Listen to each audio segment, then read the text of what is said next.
Vamos a continuar después de darles la bienvenida a todos, agradeciéndoles su presencia a esta nueva sesión donde estamos estudiando el libro de la vida de Cristo desde el nacimiento hasta la ascensión. Recordemos que estamos hablando acerca de las tentaciones que, según el relato bíblico, el diablo tentó a Jesús para que cayera y pues no continuara con su ascenso espiritual. Entonces, vamos a continuar con las explicaciones que da el señor Hudson y los comentarios que nosotros podamos hacer. En mi caso, particularmente, pues ya saben que hago lo correspondiente y después les cedo la palabra para que pregunten o aporten algo relacionado con. La semana pasada terminamos con la categoría de la prueba más, está parcialmente indicada por las palabras primeras del tentador, por el diablo o por la personalidad, vaya. Sí, la personalidad, Kamamanas, o sea, la mente inferior y los deseos del ser humano. Entonces, le dice, si eres hijo de Dios, y en esta ocasión, como también ante Pilato, Jesús no cedió. Bien. Esta tentación también indica una petición típica de la mente analítica, o sea, la mente concreta o la mente separatista, la que nos hace ver que estamos separados de los otros y del mismo Dios. Entonces, esta mente está acostumbrada a manejar las cosas de tal manera que le permite actuar sobre la voluntad del ser humano, arrastrándolo en términos generales a cosas contrarias al espíritu, ¿verdad? Como por ejemplo el egoísmo, la vanidad, el orgullo, los celos, la ira y todo ese tipo de cosas negativas que tenemos que son propias de la personalidad. Entonces, eh, esta mente tiene la función de traducir en términos puramente lógicos, conceptuales y tridimensionales, en esta tercera dimensión, los principios eternos y las verdades abstractas. Es decir, que esta mente nos hace ver todo desde el punto de vista de la forma, de los fenómenos, y para nosotros, desde luego, que son una realidad, son cosas reales, porque las estamos viendo, las estamos viviendo, las sentimos, las gustamos, y todo eso es parte del engaño de, de la mente inferior. ¿Y por qué digo esto? Pues porque esto no es eterno. Los placeres forman parte del cuerpo físico y del principio de los deseos. Y una vez de que el hombre desaparece de este plano, entonces ya no existe ese sentido del gusto. Ya no, por eso son temporales, son irreales y es una gran mentira a la que está sujeta la mente humana, que por lo pronto la que domina es la mente inferior, esa mente separatista, esa mente que conjuga este, yo, tú, ellos, no conjuga como nosotros, con eh, apelando a la unidad, vamos a decir, ¿sí? Entonces, eso es a lo que se refiere esta parte de la mente analítica, de la mente separatista, mente egoísta, y es precisamente esa mente y esa parte de los deseos en el hombre, que son deseos materialistas y que desean que Jesús renuncie a todo el elemento espiritual y que continúe como esa personalidad que desea cosas materiales, ¿no? Cosas para satisfacerse egoístamente. Entonces, esa es la batalla que está librando Jesús en ese momento especial, donde está en el desierto. Recordemos que no necesariamente tiene que estar meditando en un desierto, sino que el desierto significa que la aridez, es decir, la dureza de las circunstancias por las que está cruzando, le hacen, desde luego, tener sufrimientos mentales tremendos, porque la mente superior tiene que imponerse finalmente a la mente inferior. Y es lo que comentábamos en otras ocasiones respecto de esta durísima batalla que tiene que librar el hombre, utilizando todo su poder de voluntad espiritual, desde luego que ya hay un desarrollo, pero aún en esos términos, los seres que ya están iniciados todavía tienen que batallar fundamentalmente con el orgullo, que es tan difícil de vencer, porque puede haber un orgullo espiritual de sentirse superior a los demás, y eso lo derrumbaría hasta el fondo, hasta el infierno de las pasiones, al infierno de la materia. Entonces, son pruebas por las que tienen que pasar estos iniciados para que se pruebe que verdaderamente están capacitados para servir a la humanidad y a todos los seres sintientes, en este caso, o sencientes. Entonces, este pasaje es muy importante, a eso se refiere. Y vamos a seguir hablando de él. Luego dice, en otras alegorías de esta insistente petición, o sea, la personalidad insiste, se le pide a la persona que dé su nombre. Lohengrin dio su nombre a Elizabeth, que persistía en pedírselo y como consecuencia desaparece después.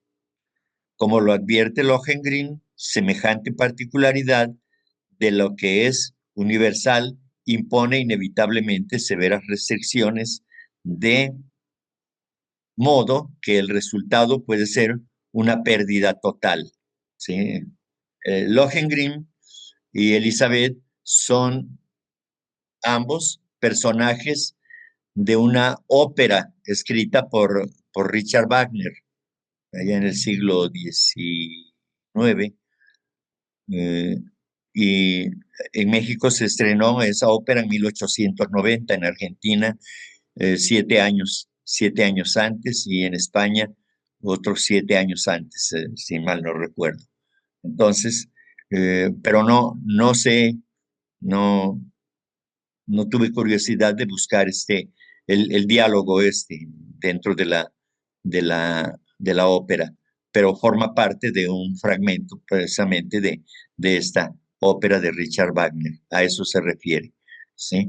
Entonces aquí nos habla acerca de cómo eh, eh, los personajes interactúan, porque Elizabeth le está pidiendo su nombre a Lohengrin, y Lohengrin cede, y entonces eh, eh, viene la desaparición de Lohengrin en este sentido.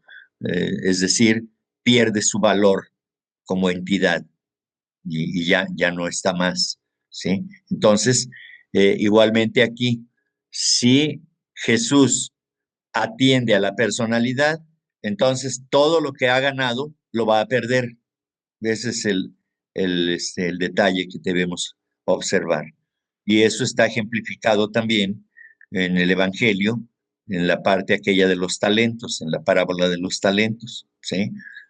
Entonces, se tiene que trabajar para enriquecerse, no, no guardar ni esconderse. Hay que dar la cara, enfrentar las circunstancias y tener la fe, es decir, la convicción de que va a salir adelante, ¿verdad? Porque está fortalecido. Dice, el diablo personifica también la mente convencional humana con todos sus atributos separadores, orgullosos y tiránicos. Estos producen expresiones extremas, y a menos que el neófito, es decir, el recién iniciado, esté completamente emancipado de la materia y de esas consideraciones de la personalidad, y pueda conservar su plena conciencia espiritual, hay peligro de caída. Demuestra que existe esa divinidad y eternidad e inmortalidad. Le exige la mente, como también los que se mofaban de Jesús en la cruz le pedían que él mismo se liberara. Demuestra tus poderes o serás acusado de impostor, le decían. Y en este caso gritan la mente y la muchedumbre. La muchedumbre puede significar también los deseos, tentando al iniciado a que se justifique, ¿sí? Los, los iniciados no tienen que justificarse ante nadie, ante ningún público. Es un trabajo interno por el que están luchando y no tienen que darle cuenta a nadie. Solamente responden a las reglas que los maestros le han dictado y que debe cumplirlas al pie de la letra. De otra manera, no avanzará, fracasará. Por supuesto que el maestro está vigilante para que el discípulo, en este caso Jesús, haga lo que tiene que hacer, lo que Jesús sabe que debe hacer. Es decir, esa alma que está ya en un estado de pureza muy elevado, pero que sin embargo todavía tiene que pasar por otras pruebas, fundamentalmente para superar el orgullo, porque como les dije anteriormente, puede surgir dentro de ese ser el orgullo espiritual y eso es muy peligroso. Eso haría que se derrumbara, que rodara desde la cúspide hasta el fondo de la escalera, el iniciado. También puede discernirse aquí un significado puramente físico. Los peligros corporales que pueden amenazar al hombre que pisa el camino de la santidad. Sí, por supuesto. Eh, el hombre que accede a estos niveles de conciencia también puede recibir ataques de las fuerzas del mal y puede recibirlos en el cuerpo físico también, desde luego. Seres malos, agentes de los hermanos de la sombra, están siempre a la mira de seducir, perjudicar y hasta destruir el cuerpo de esos hombres, incluso ocasionándoles la muerte accidental. Hasta un hombre iluminado puede confiar demasiado en la disponibilidad de protección oculta y así exponerse a daños de la muerte. Cuando dice hasta un hombre iluminado puede confiar demasiado, quiere decir que eh, puede confiarse en que todo está bien y ya no pone atención y entonces eh, puede, puede eh, ser atacado por el orgullo y dice, a mí no me puede pasar nada porque estoy protegido, ¿sí? Entonces, eso no es tan cierto porque siempre las sombras de la oscuridad están actuando y en este caso, mucho más a través de la mente inferior, por supuesto, y del propiamente lo que son el principio kama manásico, es decir, la mente inferior y el principio de los deseos, que lo conocemos en teosofía como kama o el deseo. Bien. Hasta aquí. En Mateo 4:7, Jesús le dijo, también está escrito, no tentarás al Señor tu Dios. Es decir, la mente iluminada le dice eso a Kamamanas, ¿no? A la personalidad. Jesús demuestra estar tan firmemente establecido en la conciencia de su propia espiritualidad que su yo inferior, es decir, su mente inferior, que en este caso representa al diablo, no es capaz de desviarle de su ruta espiritual. Por práctica regular y sostenida durante largo tiempo, Jesús había trascendido las peticiones y limitaciones de su naturaleza mortal. Vean aquí lo que nos dice. O sea, no es el momento de que está 40 días en el desierto y demás, no. Dice, por práctica regular y sostenida durante largo tiempo, quiere decir que pudo haberlo hecho en una sola encarnación, cuando lo empezaron a preparar para todo este trabajo, acerca de el desarrollo del discernimiento, acerca de la concentración máxima y de la, de la meditación real para poder controlar todos estos aspectos, para separarse de la materia completamente, ¿sí? Todo eso no sucede en 40 días. Eso es un simbolismo. Eso sucede a lo largo de bueno, de una gran parte de su vida en la que ha sido preparado Jesús. Y también podemos decir que de encarnaciones anteriores, porque la disciplina y el ejercicio del poder de la voluntad no se logra en 10 ni en 20 encarnaciones, mucho menos en una. Es un trabajo sostenido de muchas vidas. Entonces, puede ser que en este caso, pues en la última encarnación haya estado sujeto a todo esto y no solamente estar luchando durante esos simbólicos 40 días de los que se habla. Jesús había trascendido las peticiones y limitaciones de su naturaleza mortal, y es lo que les digo, no se puede, no se pueden trascender esas peticiones, esas tendencias de la personalidad eh, que son naturales en el hombre poco desarrollado y trascenderlas de un momento a otro. Cuando se logra eso es porque ya se tenía una preparación previa. ¿Sí? Bien, todas sus respuestas a su tentador, o sea, a la mente inferior y a los deseos, demostraron de un modo espontáneo,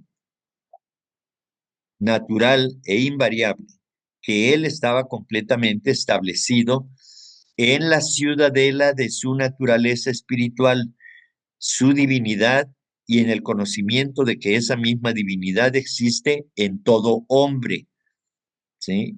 Y aquí hago un paréntesis. Entonces, estas pláticas que estamos teniendo, estos comentarios que hacemos, que sirvan para ilustrarnos que es el camino que estamos siguiendo. Estamos muy lejos, quizá unos más lejos que otros, pero es el principio. Estamos avanzando, particularmente ahorita tratando de comprender lo que significa todo este, este trajín, todo este trabajo, este ir y venir. A eso se refiere. Y nosotros estamos destinados a trabajar y a alcanzar el estado crístico, el estado de pureza espiritual, de pureza mental y de pureza física, por supuesto, en el momento en que alcancemos este grado de conciencia tan elevado, donde el amor es el rey de la expresión viva del espíritu en el hombre mortal. El hombre mortal es solamente el vehículo para que el ser supremo, en este caso la divinidad interna que mora en cada uno de nosotros, se pueda expresar a través de las acciones, de las palabras y de la emisión de ese amor, de esa energía amorosa hacia los demás. Ese es el camino que tenemos que seguir. Por eso estamos reunidos aquí. Estamos empezando a conocer todo esto. Y eso es lo que nos espera. Nos esperan vicisitudes en el camino, por supuesto. Son retos, son pruebas que tenemos que superar. Pero no es contra otros, ni tenemos que rivalizar ni competir con otros. El problema está dentro de nosotros y es el hecho que nosotros tenemos que vencernos a nosotros mismos. Esa es la gran batalla que se prefigura en el Bhagavad Gita, en el Kurukshetra y aquí en la vida de Cristo. ¿Sí? Entonces, esta es la gran batalla Igualmente, la batalla que tuvo que lograr, la batalla final del señor Buda bajo el árbol de la sabiduría, el árbol Bodhi. O sea, no imaginemos que estaba debajo de un gran árbol ahí sentado y que ahí lo fue a tentar Mara, ¿no? Es dentro de sí mismo, en su mente, igual que aquí, como en el caso de Jesús, todo sucede dentro de nosotros. Ahí está todas las circunstancias de que reúne este pequeño microcosmos y en el cual se libran todas las batallas. Y en eso estamos. Eso es a lo que aspiramos. De manera consciente o de manera inconsciente, la energía de la evolución nos está impulsando, nos está llevando hacia adelante. Y quienes estamos en este trabajo, pues no por voluntad explícita, pero a veces nos negamos. ¿Y cómo nos negamos? A través de nuestras acciones. Es decir, adquirimos el conocimiento, pero no podemos realizar todo lo que aprendemos a través de la escucha o a través de la lectura. No podemos aplicarlo porque nuestra voluntad todavía está pequeña, está débil, o porque nuestro entendimiento no alcanza a comprender todavía todo esto. Pero estamos en eso. Pero no solamente los que estudiamos, también los que trabajan en una obra particular de beneficio para los demás, también están en lo mismo. Cada uno de nosotros está en el, digamos, en el tren de la evolución y vamos a tener que afrontar todo lo que aparezca en nuestras vidas de una forma o de otra. A veces nos parecerán cosas terribles y a veces no tan terribles, y en ocasiones pues las aceptaremos como cosas duras que tenemos que confrontar y que tenemos que trascender y continuar adelante. Hay ocasiones en que ya no podemos más, que sentimos que la vida nos ha maltratado mucho, que ya no podemos más, y sin embargo, algo, ese algo es esa fuerza espiritual, esa fuerza divina que tenemos dentro de nosotros, nos hace que nos levantemos y que nos mantengamos en pie o de alguna manera despiertos para poder continuar. Ese es el trabajo que estamos haciendo como humanidad. Y quienes estamos en estos estudios, pues estamos acercándonos a una mayor comprensión acerca del plan divino a través de la vida de Jesús y de otros grandes seres. Bien, en esas condiciones, ningún poder del cielo o de la tierra, como estados de conciencia, pueden asaltar con buen éxito al que sabe que solo hay un ser espiritual en todo el universo. Sabe que todo hombre o mujer pertenecen a una única humanidad en la que no existen muros divisorios de ninguna clase. Precisamente ahí apelamos al principio de unidad, la, la unidad fundamental de todo en todo. Así es. Nuestra mente inferior nos engaña pensando que estamos separados, pero no, estamos dentro del océano de vida y participamos de esa misma vida, de la vida una, de la vida divina. Ahí estamos, en ese gran océano. Y todos formamos partes de ese océano. Es más, como ya lo dije antes, somos ese mismo océano. En este versículo vemos que Jesús no solo permanece inalterable ante las seducciones y tentaciones del diablo, sino que reprende al diablo por su impiedad e irreverencia. La mente inferior es reprendida por su dueño, el pensador íntimo. Este proceso debe continuarse hasta que la respuesta espiritual se convierta en habitual, es decir, no de un momento a otro se responde, como les decía yo, eso lleva un proceso de vidas enteras, repitiendo lo mismo y luchando contra lo mismo, hasta que finalmente se, se erige como vencedor el, el pensador íntimo, dice, en este caso, el yo superior, ¿sí? La mente superior, ¿sí? Se impone por sobre los pensamientos de la mente inferior, que siempre son egoístas, que siempre tienden a la separatividad, ¿sí? Por eso dice, este proceso debe continuarse hasta que la respuesta espiritual se convierta en habitual, es decir, que ya no haya forzamiento, sino que se dé de manera natural todo, que no haya lo que pudiéramos llamar un sacrificio y nada más, no, cuando eso ya o sea, un sacrificio como se entiende con dolor, no, aquí ya la expresión del alma es total o del espíritu ya es total y entonces no hay ni un ápice de egoísmo y todo lo que se da con gusto, sin esperar nada a cambio, por supuesto. Ni un ápice de envidia, ni un ápice de rencor, de ira o de egoísmo o de vanidad, nada, todo es puro en este caso. Repito, en Mateo 4:8 dice, todavía le lleva consigo el diablo a un monte muy alto, le muestra todos los reinos del mundo y su gloria. Y en Mateo 4:9 dice, le dice, todo esto te daré si te postras y me adoras. Entonces la explicación dice, autoridad, poder, posesiones y prestigio están ciertamente al alcance de un hombre que ha superado en evolución a sus compañeros, ejerciendo sus poderes superiormente intuitivos e intelectuales y usando deliberadamente sus fuerzas magnéticas para arrastrar a las masas.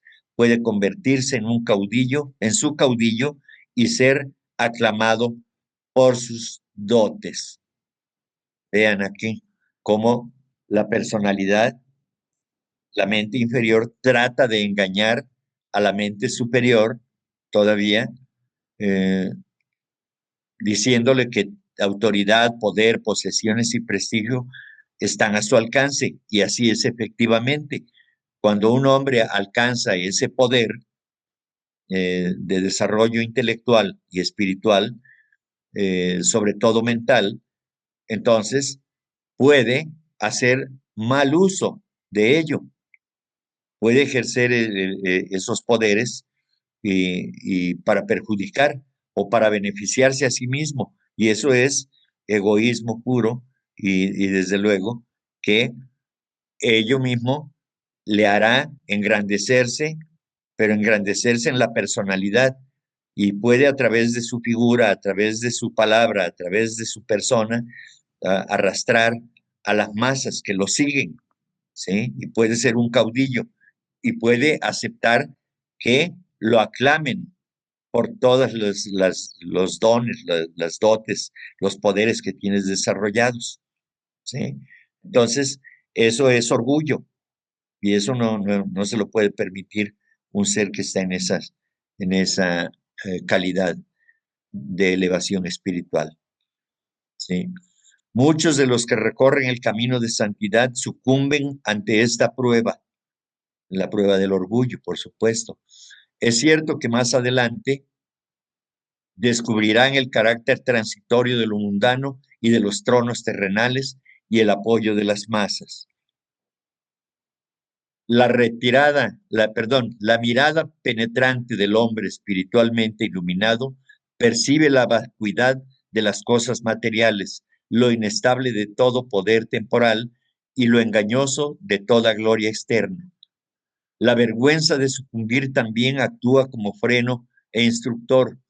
Todo el que ocupa un alto cargo o alcanza una prominencia intelectual o espiritual, es decir, el monte muy alto al que lo llevó el diablo a Jesús, debe tomar su decisión en esta prueba que se repite una y otra vez hasta que se vuelva imposible el fracaso. Aquí debo hacer mención a lo que recuerdo de la doctrina secreta, que el diablo realmente es un benefactor para el hombre y también, por supuesto, para el hombre como discípulo, ¿sí? Porque el, el mal en su lucha obliga al hombre a que se fortalezca, es como el hombre que va al gimnasio y trata de vencer a través de ciertos ejercicios con pesos y demás, fortalecer sus músculos, fortalecer su cuerpo para que esté listo para una batalla, por ejemplo, ¿no? Y lo mismo los entrenamientos que se hacían a los soldados o los guerreros para prepararlos para la batalla, pues es análogo precisamente a esto. Entonces, el discípulo se está entrenando con todas estas tentaciones, el discípulo se está entrenando y se tiene que enfrentar con todas sus fuerzas espirituales que tiene disponibles para no sucumbir. Pero eh, ese, es la maldad lo que lo impulsa, lo que le obliga a fortalecerse, porque si no existiera la maldad, si no existiera el mal, entonces no habría necesidad de fortalecerse.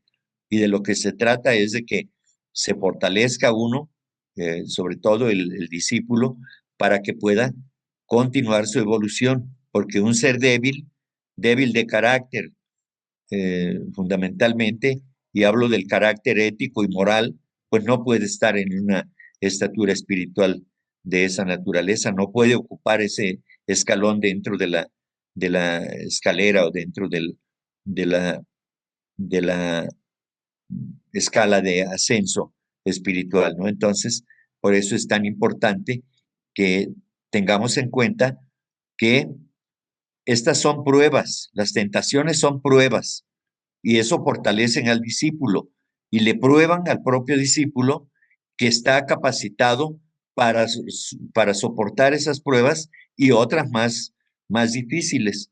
Entonces, es capacitación fundamentalmente todo esto que estamos viendo, desde luego. Y cada uno de nosotros, pues puede ir mejorando también algunos aspectos de su vida que considere que es necesario mejorar y hasta que logre vencer. Así vamos a ir librando nuestras pequeñas batallas diariamente. Si tenemos el hábito de fumar, por ejemplo, a las 6 de la mañana que me levanto, lo primero que hago es fumar un cigarrillo, pues entonces sabemos que el cigarrillo, los efectos del tabaco nos van a hacer daño a nuestra salud. Entonces, si ya lo sabemos, debemos evitarlo, por poner un ejemplo, ¿verdad? Y eso dará un triunfo. ¿Por qué? Porque en lugar de continuar sosteniendo un mal hábito, ahora lo voy a convertir, separándome de él, en el buen hábito de separarme de ese vicio o de ese mal hábito. Es solamente por poner un ejemplo y ustedes saben de los defectos de personalidad que tiene cada quien y entonces pues empezar a luchar con cada uno de esos retos que significan cada defecto en la personalidad. Oponer siempre lo contrario, sin resistencia. Debemos observar lo que está pasando en nosotros, en nuestra vida, y tomar decisiones sin estar luchando, sin desgastarnos. Simplemente decir, esto no me conviene, esto no lo quiero, y punto. Y otra vez vuelve el deseo de querer hacer aquello que he repetidamente realizado en tiempos anteriores, y entonces digo, no quiero, insisto, no quiero, no me gusta, no lo voy a hacer, y ocupamos nuestra mente y nuestras acciones en otra cosa, y así nos vamos liberando poco a poco hasta que se convierte en un buen hábito. Eso es fundamental para fortalecer nuestra voluntad y para poder ir desembarazándonos, para ir deshaciéndonos de esos malos hábitos. Esto lo traduzco a una cuestión meramente, digamos, individual de cada quien, que cada uno de nosotros haga, como dice la señora Blavatsky, haga un inventario lo más justo que se pueda, reconociendo las virtudes y los defectos. ¿Sí? Reconozco mis defectos y voy a trabajar en ello para eliminarlos, pero también reconozco que tengo estas virtudes y voy a seguir trabajando para que se fortalezcan, para que crezcan más esas virtudes o atraiga yo o desarrolle otras virtudes que tengo pendientes de desarrollar. Entonces, ese es nuestro trabajo, esa es nuestra tarea cotidiana y de eso se trata el estudio de este libro. Estamos viendo la vida de Jesús, de cómo, siendo un ser tan elevado, todavía tuvo que batallar en contra de las cosas terrenas, de las cosas de la materia, de las cosas del egoísmo, de la envidia, de la ira y del engaño, de la mentira, de todo eso. Y si ellos son sometidos a eso, pues nosotros igualmente estamos sometidos a ello. Diariamente lo vivimos en nuestro hogar, en nuestra familia, en el ámbito que nos circunda, con los vecinos, con los amigos, en el trabajo, en el desarrollo de nuestras actividades profesionales. Donde quiera vamos a encontrar estos retos, pero los retos no están afuera, los retos están dentro de nosotros. Si yo voy a atender lo que está sucediendo en el exterior de una manera negativa, entonces lo primero que debemos hacer es cambiar nuestra forma de ver la vida y las cosas y actuar desde nuestro interior, hacer que los valores internos afloren para contrarrestar lo que nos está llegando del exterior. Esa es la tarea y bueno, pues cada uno de nosotros tiene su responsabilidad y a través de la comprensión de todo esto sabrá si puede aplicarlos en un porcentaje bajo, regular o alto, pero es responsabilidad de cada uno de ustedes. Enrique, esto que estoy escuchando el día de hoy creo que es bastante importante para nuestra vida. Y yo lo reflejo en mí. El Maestro Jesús se vio reflejado, o más bien se vio tentado ante tres grandes tentaciones. La primera, pues el hambre, y eso es más que nada la inclinación a nuestras pasiones, creo yo. Y si podemos dominar esa parte y no dejarnos llevar hacia las inclinaciones, creo que estamos cumpliendo de algún modo. El siguiente fue cuando lo llevó a ver los reinos y adórame y te voy a dar todos los reinos.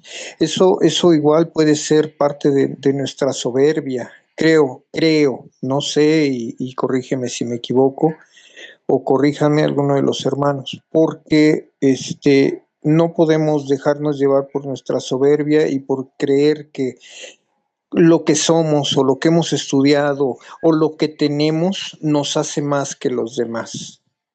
Sí, y la otra tentación, no me acuerdo más, ¿me puedes recordar? No recuerdo. De que los ángeles lo iban a sostener, ¿no? Que estaba escrito que se aventara y que no le iba a pasar nada. Ah, sí. Entonces, cuando estamos nosotros seguros de lo que tenemos, tampoco podemos poner en tentación nuestras mismas fuerzas, ¿no? Por ejemplo, ¿qué podría ser? Yo como ingeniero, pues yo presumía demasiado de mis conocimientos o de mi facultad de rápido pensamiento o de rápido cálculo. Entonces, pero tampoco podemos dejarnos sucumbir ante creernos más bien que somos más que alguien más.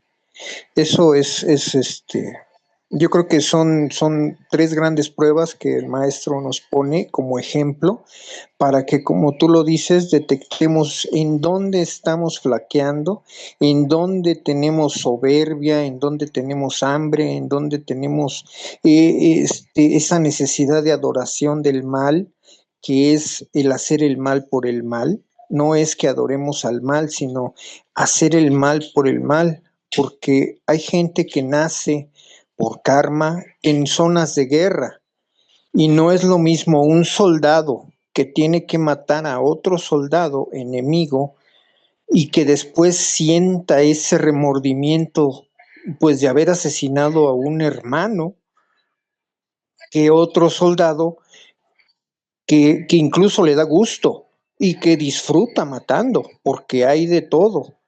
Entonces, es eso, ¿no? Y yo creo que pues hasta aquí le dejo, no quiero extenderme más y corríjame por favor, Enrique, si estoy equivocado. Buenas noches. No, yo creo que estás muy bien en tu apreciación. Finalmente, eh, cada uno de nosotros, los presentes, eh, tenemos la posibilidad de interpretar como nosotros podemos interpretarlo, cada uno. Y está bien, me parece muy buena tu interpretación respecto de esto, porque estás asociando ahí los defectos que pueden aparecer en la personalidad de un ser humano que está luchando por elevarse espiritualmente, pero que tiene tras de sí o frente a sí el reto de vencer eh, algo que ha sido parte de su vida y que, y que no es fácil arrancarlo de raíz, pero llega el momento en que se tiene que hacer sí o sí, porque en el mundo del ocultismo, para quien intenta elevarse espiritualmente, el fracaso es la ruina, es la muerte, hasta casi la muerte espiritual, digamos. Entonces, me parece muy buena tu percepción y tu explicación muy clara y te lo agradezco. Te lo agradezco mucho, Héctor. Precisamente en una conferencia que di, bueno, que de la que platicamos hace unos meses de el orgullo y la vanidad en el sendero espiritual, precisamente me tocó una parte que me llamó la atención de lo que están hablando en este pasaje bíblico de la tentación del Maestro Jesús, Ujú. que obviamente, bueno, pues ahora sí que recordar sobre todo que no hubo tal diablo o una entidad fuera del Maestro Jesús, ningún diablo así con pezuñas o con ahora sí que con cuernos rojo y todo, ¿no? Sino que no hubo tal diablo u otra entidad fuera del Maestro Jesús, sino su propia lucha consigo mismo, ¿no? Con su manas inferior, como tú comentas, y que generalmente en este pasaje bíblico, donde pues le dice que se lo lleva al monte, pues su propia personalidad, se suele interpretar por el mundo cristiano con un diablo, como te digo, antropomórfico y leyéndose la letra muerta al pie de la letra, ¿no? Pero bueno, sabemos que los estudiantes de teosofía sobreentendemos que es una alegoría y el mismo Maestro Jesús tuvo sus propios desafíos para no caer en la trampa de demostrarse a sí mismo sus propios idis o poderes internos. De igual manera, vemos en este pasaje cómo su mismo manas inferior, como su propio tentador interno, continúa a instarlo en aventarse orgullosamente de la montaña con el fin de ahora sí que de autoprobar ante él mismo su legítima predilección divina, e incluso también para más adelante mostrarlo ante un supuesto populacho ilusorio mediante un acto de exhibicionismo y vanidad pura, por lo que el maestro vence de nueva cuenta a su contrincante interno, ¿no? Y de igual manera su propio mana seductor, o sea, su mente seductora, le muestra internamente el fervor por el orgullo y la vanidad espiritual, así como los placeres de la concupiscencia y las demás cosas impermanentes y transitorias de la vida, por lo que el maestro logró vencer a su tentador, como tú nos dices. Inclusive, por otro lado, y de una forma análoga, en la luz de Asia, nos relata lo mismo cuando el señor Siddhartha Gautama es probado igualmente bajo el árbol Bodhi, cuando llega Mara, el demonio, con todos pues, los demonios, ¿no? Que eran sus demonios internos y tratan pues, de vencerlo, ¿no? Y él, pues, el dominio de él, pues, totalmente los deshace, ¿no? Con el poder de voluntad, ¿no? Pero bueno, era nada más una alegoría. Muchas gracias. Efectivamente, Rosy, así es. Pues son simbolismos, son alegorías, son ejemplos acerca de cómo podemos traducir estos relatos que parecen históricos y que lo son también, desde luego, pero que nosotros, por el tipo de estudio que estamos llevando a cabo, pues le damos una interpretación diferente. Pudo haber existido toda esa vida, físicamente hablando, pero nosotros estamos viéndolo desde un punto de vista de la lucha espiritual contra la materia. Y es a lo que estamos encaminados finalmente, porque debemos comprender que así es efectivamente. Nuestra lucha es interna, nuestra lucha es con nosotros mismos, contra nuestros propios demonios, contra todo aquello que hace que veamos la vida de una manera oscura, negativa, y en eso estamos. Así que, bueno, pues a seguir trabajando de manera pues más consciente, porque de todas maneras lo hacemos, aunque de manera inconsciente, pero tratemos de hacerlo de manera consciente. Muy bien. Gracias, Rosy.